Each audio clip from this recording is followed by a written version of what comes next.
Vous écoutez l'ambition au féminin, épisode 173, et aujourd'hui je reçois Sarah Zerbib avec qui je parle de plaisirologie. Mon nom est Tatiana Saint-Louis et j'anime l'ambition au féminin, un podcast pour toutes les femmes pleines de vision, de talent et de drive qui désirent redéfinir le succès selon leurs termes et leurs conditions. Chaque semaine, j'explore seule ou en présence d'invités les thèmes entourant la réussite professionnelle et personnelle. Mindset, productivité, leadership, branding personnel, c'est le rendez-vous pour réfléchir à la façon dont tu veux vivre ton plein potentiel et laisser ton empreinte dans le monde.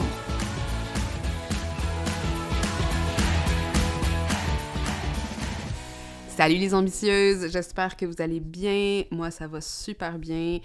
Je viens de passer l'après-midi à faire des cyanotypes. C'est la première fois que je expérimentais avec cette technique d'impression sur papier grâce aux rayons UV. Bref, c'est une vieille technique d'impression. Puis, on a fait ça dans le parc d'une bibliothèque. Fait que je suis comme super zen. J'ai travaillé avec des fleurs, avec des feuilles, avec la lumière du soleil. Puis, pour moi, c'est vraiment important d'intégrer des poses artistiques dans mon day-to-day, dans mon quotidien, parce que c'est les moments où je peux me recharger. Puis en plus, c'était dans un groupe, fait que je pouvais parler à des gens, fait que, tu sais, je me sens pleine d'énergie, complètement rechargée. Et c'est intéressant que je prenne le micro là maintenant pour vous faire cette petite mise en contexte de l'entrevue que je vais vous présenter aujourd'hui, parce que aujourd'hui, le thème principal dont on va parler avec mon invité, c'est du plaisir et la place du plaisir, pas juste dans nos vies, mais dans aussi nos identités professionnelles, comment on évolue à travers le monde et comment on ressent le monde en général.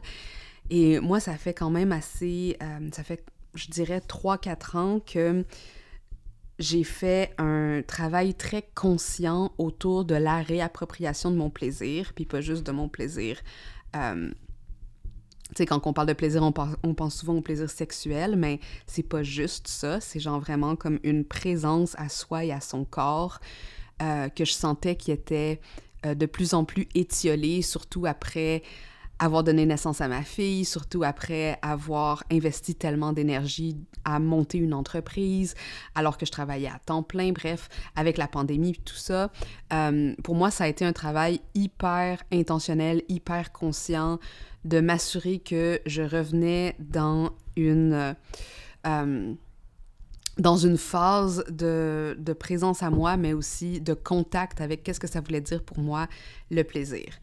Et donc, aujourd'hui, on reçoit Sarah Zerbib, qui est plaisirologue, justement, et j'ai trouvé ça absolument fantastique quand j'ai rencontré Sarah. On s'était rencontrés parce qu'on fait partie d'un groupe commun d'entrepreneurs dans un groupe de coaching. Et puis, lors de mon passage à Paris, on s'est rencontrés avec quelques autres personnes.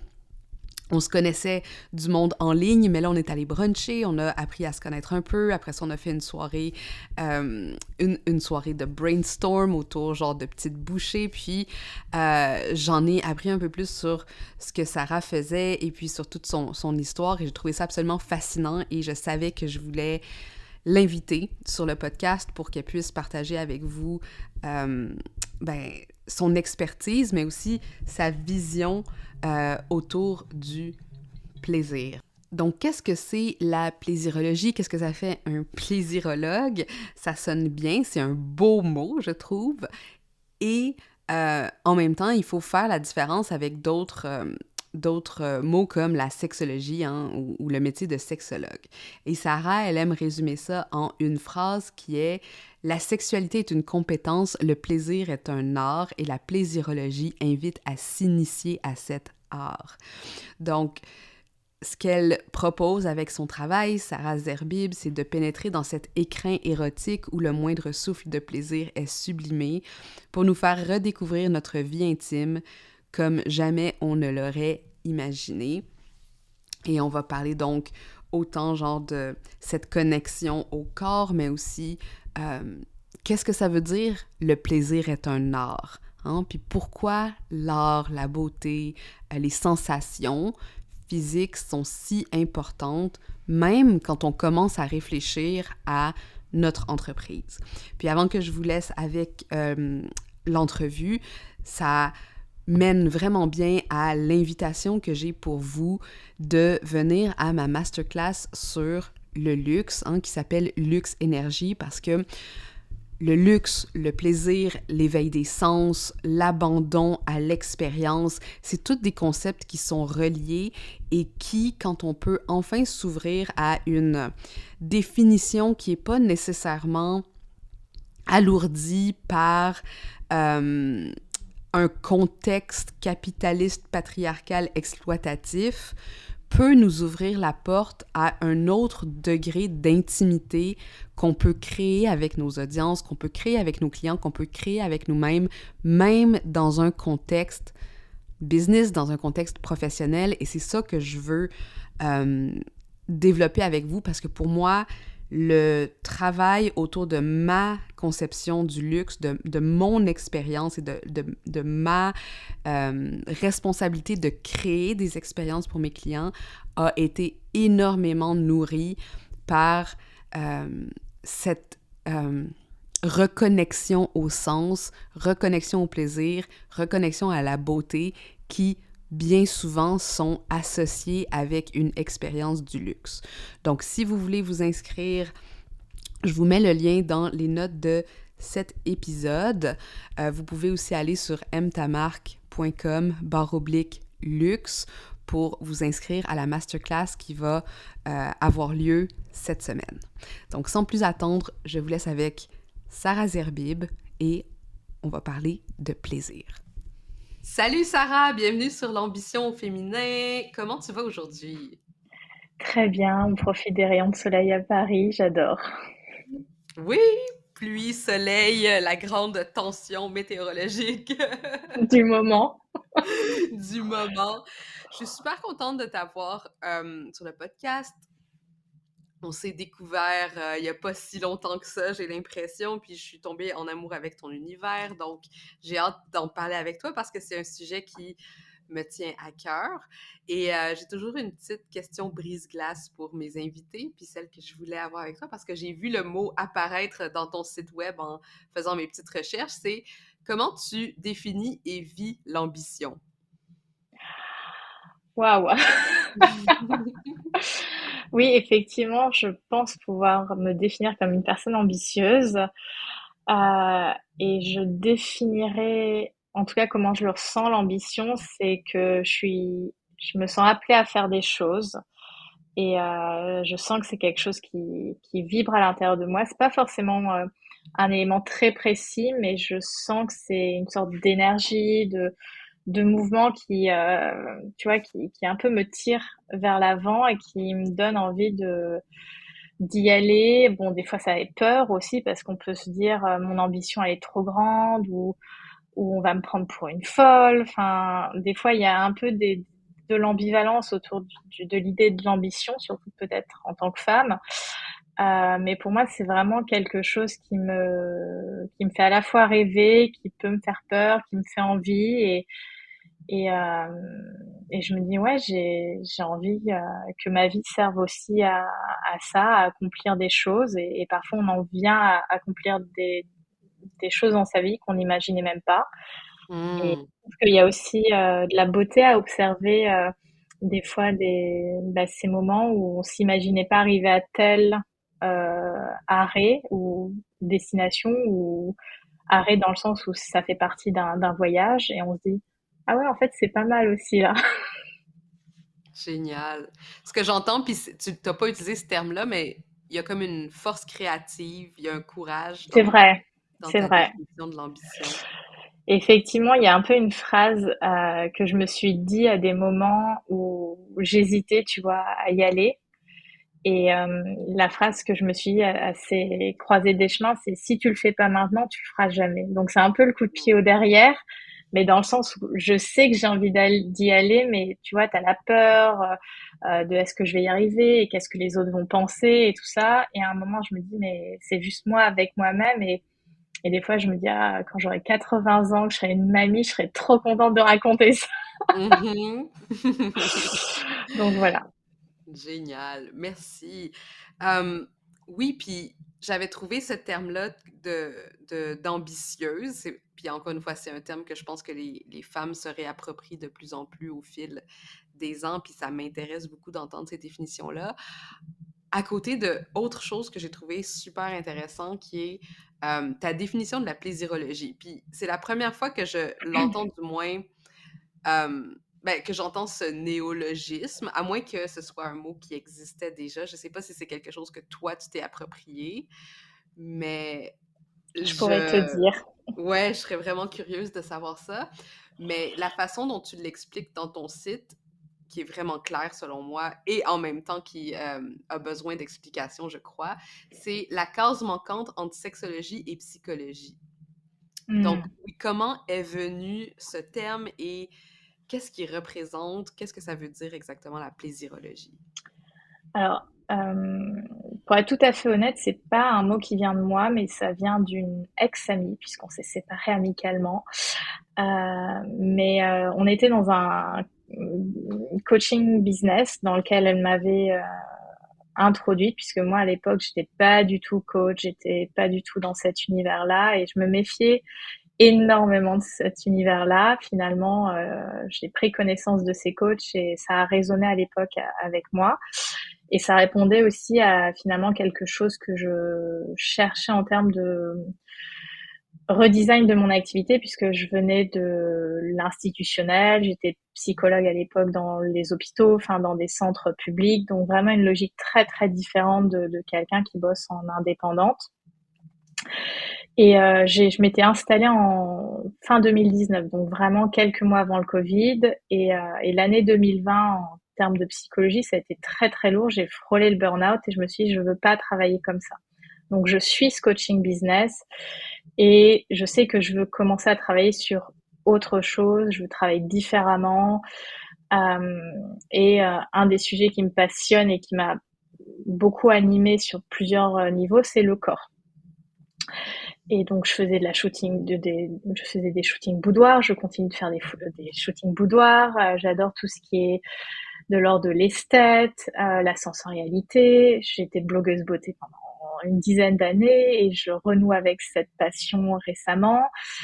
Et en fait, cette amie, elle me dit, toi, ce que tu sais faire, Sarah, c'est l'art du plaisir. Donc, en fait, c'est de la plaisirologie. Et je me suis dit, mais en fait, c'est trop ça. Le mot, il a fait ding dans ma tête. Et je me suis dit, mais oui, totalement. Et donc, je me suis approprié le mot, ce qui n'a pas été simple. Parce que quand j'ai commencé à dire que j'étais plaisirologue, que j'avais lancé le concept de plaisirologie, on y associait toujours le sexe. Mm. Et je ne voulais pas, à l'époque, être labellisée avec juste cette case-là ou que des personnes libidineuses, comme on en voit beaucoup quand tu es une femme et qui parle de sexe sur les réseaux, tu te retrouves avec des messages, des réflexions, etc. Donc j'étais un peu timide à l'époque quand j'ai lancé vraiment le concept en mars 2021, donc il y a 3 ans révolus. J'assumais pas vraiment cette identité. Et en même temps, si je reprends juste un aspect de mon histoire avec le corps, j'avais fait un shooting photo en 2016, un de mes premiers professionnels, où le photographe m'avait dit, Sarah, avec toi, on peut soit jouer sur la carte femme-enfant parce que tu as un visage assez rond, assez innocent, etc. Mais en même temps, on peut totalement jouer la carte de l'érotique. Et quand il m'avait dit ça, je me suis dit, je le sais, mais c'était une identité que j'avais encore assez peu explorée. Donc, tu vois, il y avait un peu plein de choses qui commençaient à se connecter. Et en fait, c'est en janvier 2022, j'ai été invitée à la télé pour parler de dermato, mais c'était en lien avec mon blog beauté. Et je me suis challenge, Sarah, place le mot de plaisirologue à la télé. Je me suis dit, c'est l'engagement pour que tu noues cette identité avec ce concept-là qui fait partie de toi, qui est ton essence. Et donc, je l'ai placé et à partir de là, je me suis forcée, dans le bon sens du terme, à vraiment l'intégrer dans une identité, à corriger les gens qui n'associaient ça que à la sexualité. Effectivement, la manière dont je communique autour de la plaisirologie sur les réseaux sociaux, c'est d'abord par la vie intime. Mais j'aime à dire, peu importe l'angle par lequel on rentre dans la plaisirologie, c'est après un art de vivre et comment je le définis. Donc il y a cette définition que je donne sur le site, mais j'aime bien maintenant aussi dire que la sexualité est une compétence. Donc en soi, on peut apprendre des pratiques, mais le plaisir est un art et la plaisirologie accompagne à cet art-là. Parce qu'on a beau avoir toutes les techniques, si le contexte dans lequel on fait ces techniques, l'intention avec laquelle on fait ces techniques, tout ça n'est pas travaillé, que ça soit en termes de trauma, de ceci, de cela, ben en fait, on va pas ressentir la richesse du plaisir de ces expériences charnelles, sensorielles, corporelles, etc. Mhm. J'adore la distinction que tu fais entre quelque chose qui peut être peut-être perçu comme plus crédible, entre guillemets, bon, les sciences, psychologie, sexologie, qui ont euh, la terminologie hein, en logie, et aussi le côté plus artistique, plus incarné, plus peut-être même intuitif jusqu'à un certain point. Certaines personnes vont dire comme dans l'aspect plus féminin, entre guillemets, même si j'aime pas ces dichotomies nécessairement féminin et masculin. Mais j'aime beaucoup cet aspect de l'art et aussi d'ouvrir que le plaisir, c'est charnel, mais pas nécessairement sexuel. Je pense que c'est une Exactement. grosse distinction à faire qui sûrement tu dois faire souvent, j'imagine. Énormément, c'est vrai que quand j'évolue dans des lieux ou des soirées, tu vois, donc des fois où il y a rien à voir avec mon métier, mais que forcément les gens ils te demandent ce que tu fais dans la vie, et dès lors que je parle de ça, bah, limite j'ai une file qui se forme ou des groupes qui se forment autour de moi avec plein de questions parce que forcément tout ce qui touche à l'intime, donc au corps, bah, ça anime. On se dit, bah, j'ai quelqu'un sous la main qui pourrait peut-être répondre à une question, donc je vais oser lui poser la question. Et effectivement, tu as vu juste avec cette idée de création, d'aspect créatif, artistique. En fait, c'est l'artistique a beaucoup ponctué mon parcours en tant que loisir, des fois même au niveau des études. Et en fait, j'ai toujours cette photo de moi à 3-4 ans dans l'appartement où j'ai grandi en partie avec mes parents et où je leur tends. Donc, il y a une photo de moi, de la petite Sarah avec une assiette où j'ai fait une présentation avec 3-4 bricoles, donc un cake, des petits bonbons, des olives et tout. Et j'avais tout décoré, j'avais tout découpé d'une certaine manière et j'étais trop fière de mon apéritif. Et pour moi, c'est là où la plaisirologie a commencé, où il y a la petite Sarah qui s'est appropriée 3-4 bricoles dans la cuisine, qui a fait à sa sauce et qui donne à ses parents, mais regardez comment c'est trop beau, vous allez vous régaler. Bah, j'ai l'impression que c'est cette petite Sarah qui aujourd'hui, bah, tu vois, elle s'exprime avec ses Mhm. codes d'adulte, mais à travers l'univers qu'elle a créé. C'est très, très beau, puis ça me touche comme histoire, parce que j'ai l'impression aussi, bon, j'ai l'impression que, étant moi aussi un enfant qui était très créatif et très proche de ses sens, il y a eu une... J'ai grandi éventuellement à comprendre qu'il fallait pas nécessairement leur faire confiance ou que les sens, des fois, se mettaient dans le chemin de notre ambition, justement, qu'il fallait des fois être plus structuré, plus cognitif, plus cérébral dans notre façon de fonctionner, notamment au niveau professionnel. Puis, personnellement, ça a créé beaucoup de... Ben bref, y compris le fait d'être femme puis d'être née dans une société où il y a beaucoup d'hostilité envers les femmes. Mais il y a eu une déconnexion dans ma vie à moi avec le plaisir des sens que j'ai maintenu à travers une recherche plus intellectuelle comme étudier l'histoire de l'art, étudier la littérature, euh, continuer à apprécier au niveau hobby certains arts, mais aussi plus je devenais la professionnelle dans un milieu corporatif, whatever, plus on dirait qu'il y avait de moins en moins de place pour ça. Toi, comment ça a été ta relation avec le plaisir à travers les années? Puis est-ce qu'il y a eu comme justement une réappropriation ou pour toi, ça a quand même toujours été assez naturel et assez présent? Je pense que ça a été naturel au début, un peu comme toi. Et puis après, il y a eu une vraie déconnexion, une vraie coupure. Je dirais que ça a commencé quand j'ai connu un peu de harcèlement scolaire, de choses un peu difficiles à l'école parce que j'étais un peu la fille un petit peu ronde, un peu grosse. Donc j'avais connu des moqueries, on se moquait de mon nom de famille, donc un peu d'antisémitisme. On m'a j'ai cherché à me protéger, donc je me suis créé ce monde créatif est devenu plus un monde intérieur, donc je le partageais plus du tout. Je suis devenue un vrai garçon manqué, c'est-à-dire que je suis passée d'une petite fille qui adorait mettre des robes qui tournent à des pantalons, des pulls, et je ne jouais qu'avec des garçons. Alors, j'ai jamais trop aimé les jeux, les poupées, tout ça, donc j'étais plutôt dans les jeux, la balle aux prisonniers, enfin bon, plus des jeux avec les garçons. Et puis voilà, je l'ai gardé intérieurement. Et puis bon, il y avait des choses un peu difficiles aussi au niveau familial, donc je pense que je me suis réfugiée plutôt dans ce monde-là à l'intérieur. Et puis il y a vraiment eu une cassure. Il y a eu vraiment une cassure au moment de l'adolescence où mon corps a commencé à changer. Donc où ce corps d'enfant devenait pubère. Déjà que j'étais pas très à l'aise dans mon corps puisque j'étais un peu grosse, enfin grosse. Voilà, à l'époque, je rentrais pas dans les standards ni maintenant non plus, mais voilà. J'étais très mal avec mon image. Je percevais l'hypersexualisation déjà des femmes. Et il y avait plein de choses qui me donnaient envie de rejeter ce qui venait du corps. Donc, les sens. Donc, je me suis beaucoup réfugiée dans la peinture, l'écriture et la culture en général. Donc, c'est pour ça que j'ai étudié un semestre d'histoire de l'art et ça c'est trop bien à la fac.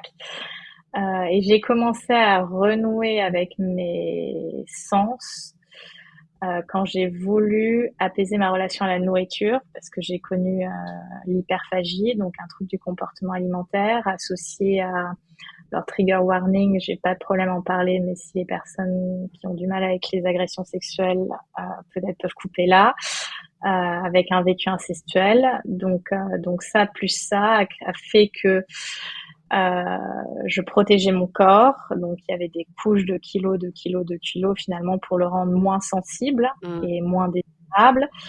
Et en fait, la nourriture venait à la fois apaiser quelque chose, donc j'avais des crises d'hyperphagie sur beaucoup d'aliments sucrés, donc le côté doudou. Et quand j'ai commencé à vouloir apaiser ça, et en fait, une photo d'identité a été un déclic où je me suis dit non, je peux pas ressembler à ça, c'est pas la Sarah que je sais existe à l'intérieur. Le fait de ne plus sentir les sensations de faim, enfin, je faisais plus du tout confiance à mon corps, et en commençant ce cheminement avec l'alimentation, ça a été ma porte de redécouverte de mon corps. Donc il y a eu ça, et puis en parallèle le blogging, notamment beauté, qui au bout d'un moment m'a amené à me filmer, m'a amené à prendre des photos.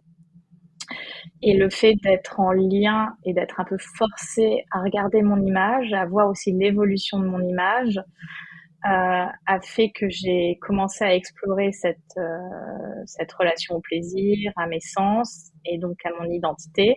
Donc je suis passée par différentes phases jusqu'à arriver à une phase, je dirais, qui a commencé à vraiment se dessiner il y a 5-6 ans, qui se rapproche beaucoup plus de la Sarah que tu vois aujourd'hui, donc en termes d'image de soi, de relation à son corps, d'apparence, où je me sens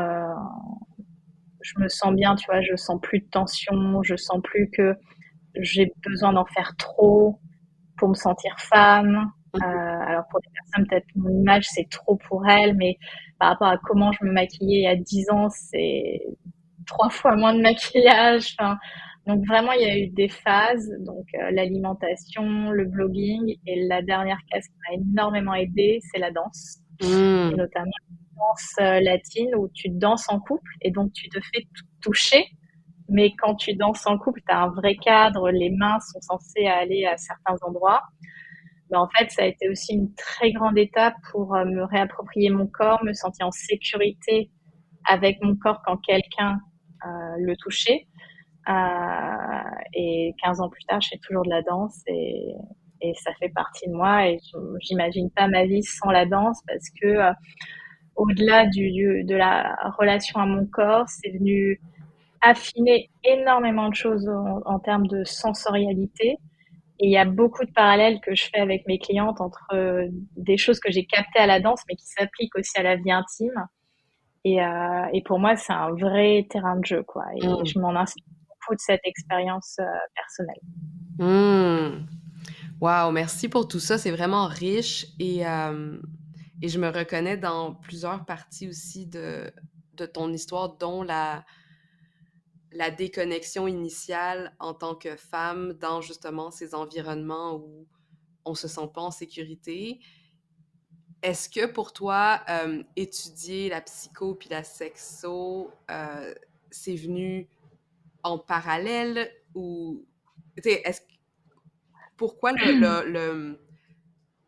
l'avoir rendu tellement central dans ton éducation, puis est-ce que c'était quelque chose que tu voulais faire plus à temps plein, mais sous une forme plus, disons, crédibilisée par rapport à euh, d'autres voies? Alors, c'est assez drôle cette question parce que j'étais pas du tout destinée à faire ces études. En fait, moi, j'étais d'abord attirée par le côté archéologie, donc bon, comme beaucoup d'enfants, mais j'avais une vraie soif d'apprendre, d'histoire, et je trouvais ça beau en fait de trouver des trésors dans la terre, tu vois. Et après, j'ai vraiment voulu aller en design, donc vraiment le Mm. côté très créatif. Et en fait, donc appliqué, j'avais envoyé une candidature dans une école bien spécifique à Toulouse à l'époque, puisqu'on était dans le sud avec ma famille. Et exceptionnellement, cette année, ils ont accepté 2 redoublants et j'étais deuxième sur liste d'attente. Le Wow. truc improbable. Donc forcément très déçue et je finis non pas dans une école professionnelle pour le design, mais dans un lycée général, donc dans un cursus général, mais avec une option art plastique. Donc un peu dans un cursus finalement assez littéraire dans ma première année de lycée et avec le côté art plastique où je bricolais pas mal. Et en fait, comme je n'avais pas été acceptée dans cette école, je ne savais plus du tout quoi faire de ma vie. J'avais 15 ans, j'étais là, mais mon plan A n'a pas marché. Quel est le plan B, quoi? Je sais pas. Donc, je suis passée par plein de phases où je me suis demandé, bon, est-ce que j'aime écrire? Est-ce que je vais faire du journalisme? Mais j'avais pas envie de faire des prépas parce qu'en fait, j'ai commencé à être en échec scolaire au lycée. Je trouvais pas ma place, je me sentais pas bien. C'était très compliqué au niveau familial. Donc, c'était un peu le pic de mon mal-être, de mes TCA, de ce contexte incestuel, etc.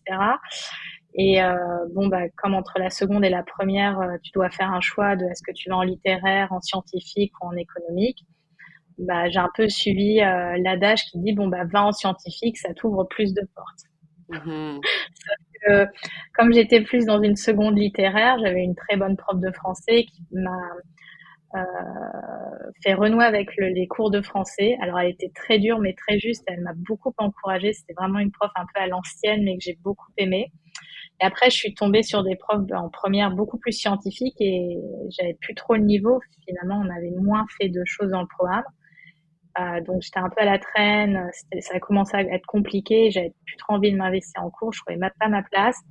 J'avais à nouveau une très bonne prof de français qui, une fois à la fin du cours, m'a dit elle voulait lire ma copie devant tout le monde. Je lui ai fait non. Je voulais pas que mes camarades sachent ce que je pensais. Et elle m'a juste pris en fin de cours en me disant ça, vous devriez penser à écrire. Oh, Vous avez wow. des choses à dire. Donc ça m'a accompagnée depuis et je la remercie. Et en fait, en dernière année de lycée, quand j'ai fait mes cours de philo, on parlait de psychanalyse, de psychologie, et je me suis dit, bah ça me plaît. Je pense que je pourrais euh, m'épanouir là-dedans. Donc, je suis partie en psycho. Et l'aspect plus intime, sexo, je pense que je m'y suis intéressée très très jeune, je pense dès toute petite, avec mes premiers comportements masturbatoires sans que je m'en rende compte. Bref, l'exploration du corps d'un enfant. Et puis après, plus tard, donc à cette période lycée, il y avait un sous-sol dans la maison de mes parents, il y avait une grande bibliothèque. Je suis tombée sur certains livres. Mhm. Donc une encyclopédie, donc tout ce qu'il y a de plus médical, qui parlait de l'appareil reproducteur, mais avec des photos des années, c'était à des années 70, donc il n'y avait pas de censure, on voyait les corps masculins, féminins, donc moi je voyais les zones pubiennes pour la première fois à l'âge adulte et tout ça. Je suis tombée sur des BD aussi érotiques, bon un peu osées pour une ado de 15-16 ans, mais qui m'ont interrogée parce que je me suis dit, oh là là, c'est sexiste, je suis pas d'accord avec ça. Alors, j'avais jamais rien fait, mais je me suis dit, non, ça va pas ce que je suis en train de lire. Et puis après, j'ai commencé, donc comme ma prof de français m'avait invitée à écrire et que moi, j'étais l'ado qui pensait qu'elle allait jamais avoir de petits copains, que rien allait aller dans sa vie sentimentale. J'ai commencé à écrire des fanfictions sentimentales, empreintes d'érotisme et donc, mine de rien, ça a commencé à, à faire partie de mon environnement. Je lisais ces fictions sur Internet et finalement, voilà, je suis allée en psychologie. Alors on me dit pourquoi t'as pas fait de sexologie, mais en fait, finalement, la sexologie, c'est pas tant ce que je travaille avec mes clientes aujourd'hui. Ce que je travaille, c'est vraiment plus la relation au corps, au sens, au plaisir, à créer un espace safe pour cette exploration. Donc, bien sûr que je me suis formée, j'ai fait des choses complémentaires en termes de sexologie, mais je veux pas être sexologue. Mhm. Donc, Mhm. voilà la différence. Ouais, puis je pense que c'est une différence vraiment essentielle. Tu as utilisé le terme intimité à plusieurs reprises, puis je pense que, encore une fois, on fait beaucoup de raccourcis entre le travail dans le coaching en intimité ou ce genre de travail-là et le bien-être sexuel et la sexologie, même si ils vont probablement se retoucher sur certains domaines. L'intimité, c'est un peu plus que tu... De la façon que je le comprends, du moins, puis tu me diras si c'est comme ça que tu le vois, mais c'est cette sécurité que tu crées avec toi-même, avec tes sens, avec ton corps, pour ensuite créer d'autres espaces sécuritaires à expérimenter avec les autres. Exactement, exactement. C'est vrai que je le travaille tout le temps avec mes clientes parce que, alors c'est vrai qu'en France, je sais pas, je vais parler de la France parce que je sais pas comment ça se passe au Canada ou en Amérique du Nord. Déjà, la sexologie, c'est encore très tabou et imaginer quelqu'un qui te coach dans ton intimité, c'est genre, mais ça existe pas. Enfin, une coach en intimité, ça existe pas en France. Donc déjà, on part de là. Et c'est vrai que souvent la porte d'entrée de bah, je cherche quelqu'un, c'est parce que j'ai un problème. Je ressens plus assez de plaisir, j'ai plus de désir, j'ai plus ceci, j'ai pas cela. Et il y a toujours une phrase, et tu me l'as ôté de la bouche, c'est le fait de devenir d'abord intime avec soi pour pouvoir inviter l'autre à être intime aussi avec soi. Et je pense qu'il y a un énorme travail à faire chez les femmes, et bon, chez les hommes aussi, mais là je m'intéresse aux femmes, de créer de l'intimité avec elles-mêmes, que ce soit leur corps, leur sens, leur image, mais à toutes les dimensions, tous les étages, parce que c'est ça qui permet de se sentir en confiance avec soi-même. Ça ne veut pas dire qu'on n'a pas de complexe. Souvent, je dis, on arrive à un état où on est suffisamment en confiance, donc ce qui permet d'avancer et donc de créer un espace sécuritaire où on va pouvoir se laisser aller aux sensations et donc au plaisir. Mhm. Ouais, puis ça mène à une question que j'avais justement parce que je pense que aussi, comment j'entends beaucoup de conversations autour du plaisir, c'est très lié au confort. Puis je pense que les gens font l'association entre les deux, mais qu'il y a des nuances probablement à faire entre chercher ce qui est confortable versus chercher ce qui procure du plaisir. Euh, puis, même au niveau entrepreneurial, tu sais, c'est vraiment intéressant parce que moi, je coach plus au niveau professionnel puis au niveau entrepreneurial, mais le plaisir a une énorme place euh, dans ce qu'on s'autorise aussi à faire, même au niveau professionnel, dans les identités qu'on s'autorise à avoir. Puis le fait d'avoir cette dichotomie où il y a d'un côté le confort et de l'autre côté l'inconfort, d'un côté le plaisir, d'un côté le non-plaisir, ça fait que souvent, je vais voir des personnes qui vont choisir euh, des avenues qui sont pas nécessairement... euh, tu sais, ils vont peut-être choisir une avenue qui va sembler confortable pour le moment, mais que ultimement va limiter les accès au plaisir possibles qu'elles peuvent avoir. Bref, là, je veux pas trop compliquer la question, mais je me demandais comment, si toi, c'est quelque chose que tu remarques aussi entre ces deux concepts-là, ou comment tu le vois, là, cette question-là, du confort versus du plaisir? Oui, je suis tout à fait d'accord avec toi. On est dans une vraie dichotomie, alors que pour moi, on peut ressentir du plaisir alors qu'on est dans une posture inconfortable. Mhm.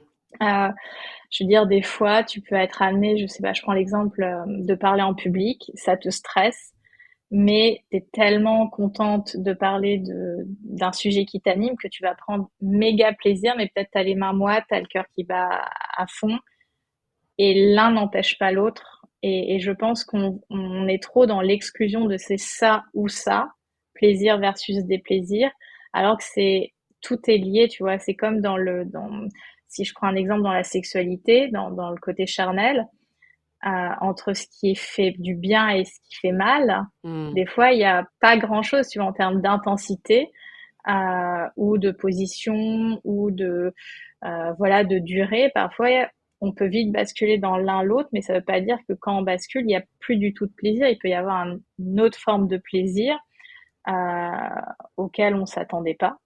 Mhm. Et je pense que le plaisir, il est aussi constitutif de la découverte.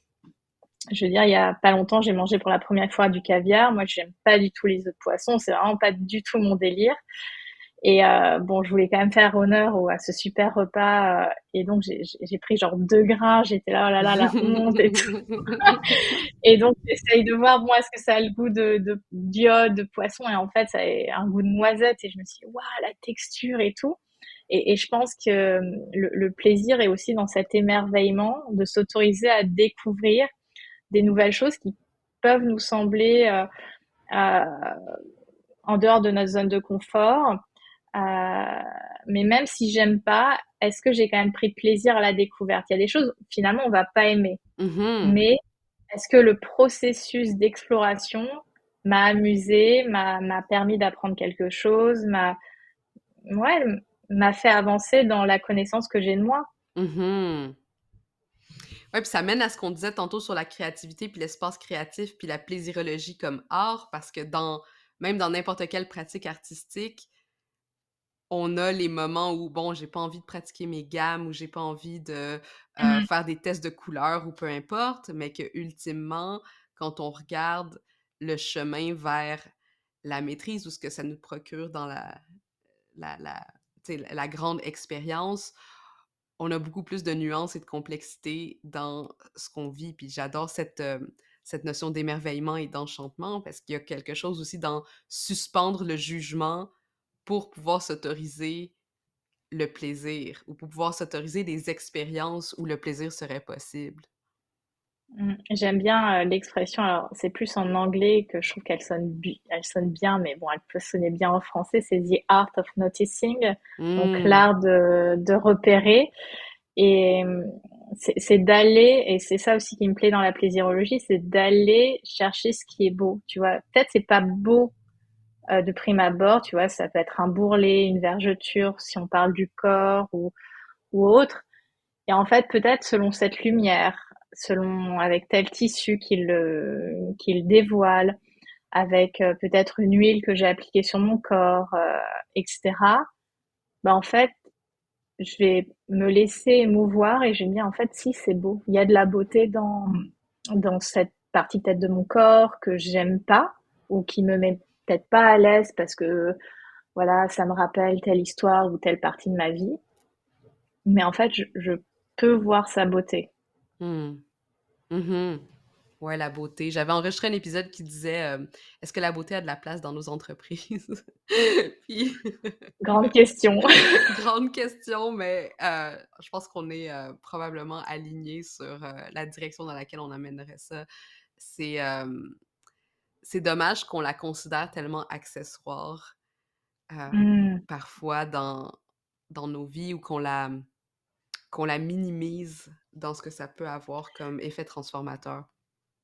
J'ai appris quelque chose je crois que c'était l'an dernier, et en fait, ça a fait tellement de sens. Pourquoi le côté beau ou esthétique, en parlant de l'apparence, était considéré comme superficiel. Et ça vient du siècle des Lumières, où il y a eu un shift total dans la manière de se présenter, parce que ce qui était important, c'était la pensée, la lumière dans les pensées. Et finalement, ça a amené une sorte d'austérité vestimentaire pour mettre en Hmm. avant la pensée. Et quelqu'un qui aurait voulu exprimer des choses d'elle ou de lui à travers son apparence, bah, ça a commencé à être dévalorisé à cette époque, alors qu'il y a énormément de cultures, même dans l'Antiquité, où il y avait des rituels esthétiques, donc qui Mhm. touchaient le corps, l'apparence, qui étaient considérés comme étant une élévation de l'âme. Et je me dis, waouh, enfin, tout fait sens, tout fait sens.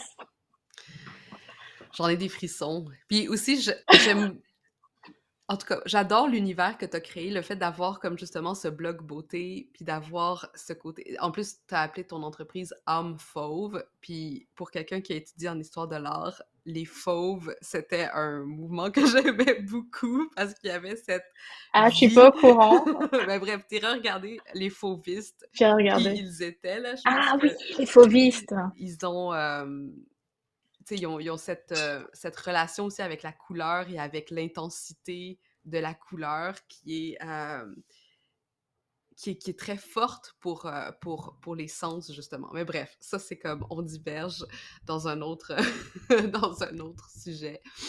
Euh, Quand tu travailles avec tes clients, genre parce que tu travailles avec des femmes en priorité, c'est quoi la première étape pour toi quand tu vois que... Ben, premièrement, disons, c'est quoi l'étape où elles déterminent qu'elles ont besoin de travailler leur relation au plaisir? T'sais, qu'est-ce que tu as identifié comme étant ces points tournants dans leur vie? Et ouais, voilà. C'est qu'en général, alors il y a un peu trois grandes catégories de personnes qui viennent me voir spontanément ou après avoir vu mes posts sur les réseaux ou ailleurs. Il y a les personnes qui ne ressentent pas ou plus ou n'ont jamais ressenti de plaisir intime Mm. et veulent un peu absolument arriver à l'orgasme. Donc c'est encore dans la sexualité de performance, hein, comme je l'appelle, mais se disent un peu, bah, je passe à côté de sans doute quelque chose de sympa et j'aimerais bien y arriver. Donc après, c'est quoi, déconstruire cette partie de la performance pour vraiment aller à la rencontre de son plaisir. Il y a des et donc c'est assez intriqué avec sa relation au corps. Donc il y a beaucoup de choses autour du contrôle, le fait de se passer en dernière, voilà, de plutôt penser aux autres, d'avoir une vie très cadrée, dans les clous, tu vois, l'avenue, comme tu parlais, qui semble confortable, mais finalement, bah, est-ce que je me suis vraiment écoutée? Est-ce que j'ai été fidèle à moi-même? Est-ce que je me suis laissé de l'espace pour exister, m'exprimer, etc.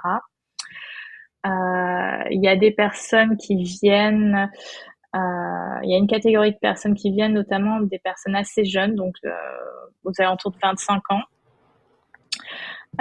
donc assez jeunes, qui se posent pas mal de questions, que ce soit en termes de est-ce que je suis normale, ou alors j'ai envie de, entre guillemets, de poser des bases, des bonnes fondations pour ma vie intime, et j'ai pas envie de le faire seule.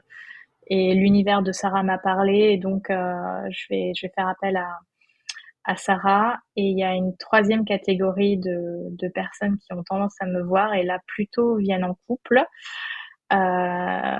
Même s'il y a quand même un sujet plus sur du côté de la femme, c'est en postpartum. Mm. Donc aux 2-3 ans de l'enfant, que ce soit le premier ou le second.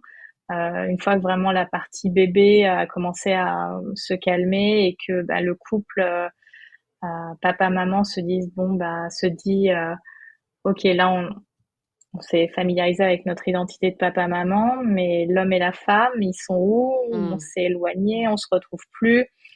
Il y a des maris entre guillemets frustrés qui ont envie de s'approcher de leur femme, mais voilà, qui savent plus s'y prendre. La femme, en fonction de comment elle a vécu l'accouchement, quelle a été et quelle est la relation à son corps, à son plaisir, va plus ou moins ouvrir ou pas la porte. Donc je dirais que c'est un peu les états de départ que je rencontre. Donc je dirais que la première étape, c'est vraiment sortir du jugement et de la culpabilité et créer un premier soulagement. Mm. Euh, donc je dirais que on dépose l'armure, on dépose les bagages et on commence à souffler, on commence à respirer. Je dirais que c'est vraiment les premières étapes. Mhm. Fait que c'est ça, autant quelqu'un qui est investi déjà dans une relation que quelqu'un qui veut créer un peu plus de cette intimité J'ai les avec deux. J'ai soi-même. vraiment les deux. Mm. Ouais. Puis, ce que je trouve bien aussi, c'est que j'imagine que ces personnes-là, elles peuvent ensuite voir les effets de ce travail sur leur façon aussi de être parent ou de être avec d'autres collègues. Tu sais, dans le sens, la relation qu'on travaille avec notre propre plaisir a aussi un effet sur les autres relations qu'on entretient avec les autres. Totalement. Par exemple, là, j'ai fini avec une cliente. À la base, elle venait parce que elle pensait qu'elle ne saurait jamais orgasmer. Mhm. Et elle m'a dit quelque chose de très beau aussi aujourd'hui, où elle m'a dit, sans vous, bon, elle me vouvoie, elle garde le vouvoiement, mais sans vous, Sarah, j'aurais jamais non plus appris à communiquer. Donc en fait, Mm. la communication pour le plaisir est super importante sur plein de niveaux, que ce soit avec soi-même, avec l'autre. Et elle qui venait à la base pour un problème de je sais pas orgasmer, on est venu travailler beaucoup plus en nuance dans les relations, dans prendre sa place, se sentir en sécurité avec son corps comme je l'exprimais, l'explorer, découvrir aussi ce que moi j'ai créé donc des langages érotiques, donc son langage érotique, qui aujourd'hui l'a fait naviguer plus sereinement dans sa vie intime. Mais là, on touche le sujet, par exemple, des relations amicales qui sont aussi Mhm. un vrai sujet et où bah, ces concepts que je travaille s'actualisent aussi Mhm. euh, dans d'autres domaines de vie, enfin dans d'autres secteurs de nos vies. Il y a tellement de choses que j'aimerais approfondir avec toi, notamment le lien entre plaisir, performance, parce que dans mon historique personnel, ça a été vraiment ça la grande déconstruction, c'était de voir que ma vie n'est pas nécessairement au service de la performance, mais aussi elle peut être dans ce plaisir sans sens, entre guillemets, dans le sens, j'utilise le mot sens tellement de fois, mais un plaisir qui n'a pas d'utilité autre que pour moi-même.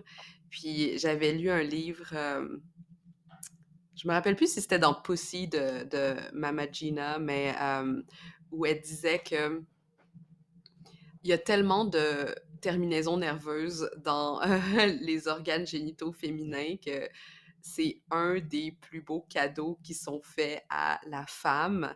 Et de se le réapproprier, c'est aussi réintégrer la beauté et l'abondance que le monde a à nous offrir.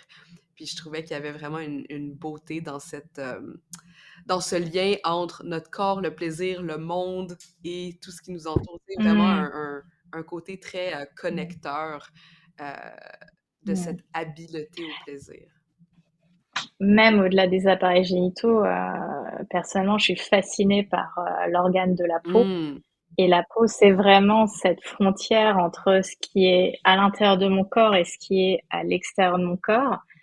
Et ce qui me fascine, tu vois, alors on parle des terminaisons du clitoris, mais sur chaque bout de doigt, il y en a 2000. Et je me dis, mais le nombre de connexions, de possibilités. Et finalement, quand on était bébé, on a appris le monde avec nos sens. Et par exemple, juste avec le bout des doigts, on touche quelque chose. En fermant les yeux, on sait si c'est chaud, si c'est froid, quelle est la matière dans laquelle c'est fait. Donc, on a enfin, moi, ça me fait exploser mon cerveau à chaque fois. Je me dis, on a une, un répertoire, une connaissance au bout des doigts, une expérience à aller chercher et on s'en prive, quoi. Enfin, c'est pas qu'on s'en prive consciemment, mais je me dis, mais on a tellement de choses à faire, à explorer, ne serait-ce que, tu vois, des fois, je donne des exemples très, très bateaux, mais au moment de la douche, quand on met un vêtement, c'est des choses du quotidien, mais on s'en rend même plus compte parce qu'on est tellement dans nos têtes, il faut que ça aille vite, etc. Mais je me dis, mais moi, j'ai envie de sentir le gel douche qui coule sur mon corps. J'aime sentir l'eau.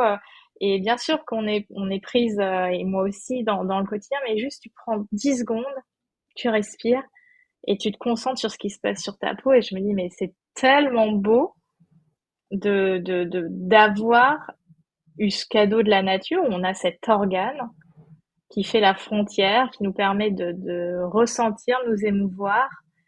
Et elle demande qu'à être cultivée, tu vois. Enfin, moi, c'est trop beau. J'adore.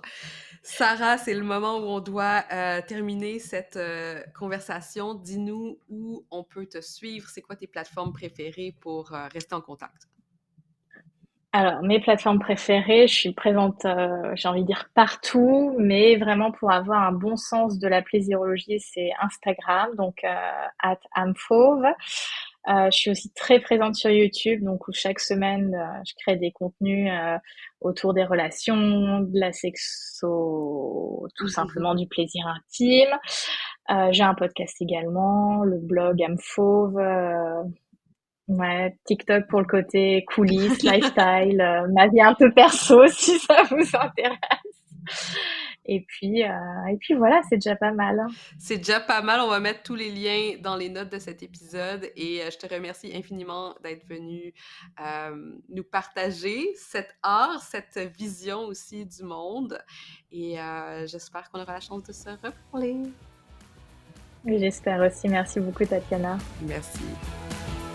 Hey, t'es encore là? Ça veut dire que l'épisode t'a plu. C'est vraiment cool, ça. Est-ce que je peux te demander quelque chose maintenant?